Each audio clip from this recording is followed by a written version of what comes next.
လူ့ပတ်ဝန်းကျင်ကိုတရားစောင့်ကြည့်ကြည့်မယ်ဆိုလို့ရှိရင်လူတွေကိုအကြမ်းဖျင်းအားဖြင့်အဆုကြီးမစုခွဲနိုင်ပါတယ်ပထမတစ်စုကကျတော့အပုတ်ရှိလို့ရင်အောင်တယ်ဆိုတဲ့အုပ်စုပါမအင်္ဂလိပ်စကားပုံတစ်ခုရှိတယ်ပေါ့အဲ့ဒါဘာလဲဆိုလို့ရှိရင် shit attracts many flies အဓိပ္ပာယ်ကတော့မစင်တောင်မလို့ရှိရင်မကောင်းတဲ့အပုတ်ဆက်တွေကရင်ကောင်တွေကိုဆွဲဆောင်တယ်ဆိုတဲ့သဘောပါကျွန်တော်ပတ်ဝန်းကျင်မှာလည်းအစိုးမြင်စရာအတင်းအဖျင်းတွေအကျိုးမရှိတဲ့ပြဿနာတွေ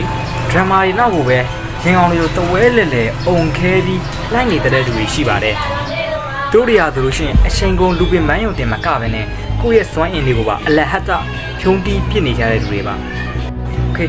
နောက်အုပ်စုတစ်စုကကျတော့ကိုလန်းကိုခြောက်တဲ့ not ဆိုတဲ့အုပ်စုပါတခြားတစ်ဖက်မှာကျတော့ not လို့ခေါ်တဲ့လူနည်းစုအသိပညာကြီးမားတဲ့လူတွေရှိပါတယ်တချိန်ကသူတို့ကိုလူတော်မတိုးတဲ့လူထူးဆန်းတွေလို့လောင်ပြောင်ခဲ့ကြဘူးပဲဒီနေ့ခေတ်မှာတော့ not ဆိုတာကဂုံယူစရာအမှတ်အသားတစ်ခုဖြစ်နေပါပြီသူတို့တွေကတော့ဒီပတ်ဝန်းကျင်ကအနှစ်မရှိတဲ့ပြဿနာတွေကိုစိတ်ဝင်စားကြပါဘူးသူတို့စိတ်ဝင်စားတာကဤပညာ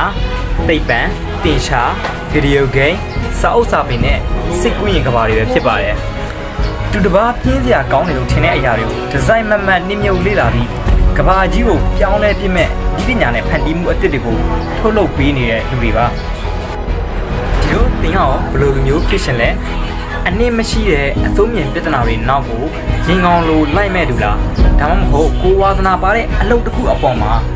စိတ်ရောကိုယ်ပါဒီဇိုင်းမမတ်နှိမ့်မြုပ်ပြီးအောင်မြင်အောင်လုပ်မဲ့နောက်တစ်ယောက်ဖြစ်မလား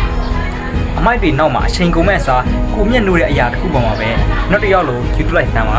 အဲ့ဒါကတင်ဘဝကိုပို့ပြီးတန်ဖိုးကြည့်နေမှာပါ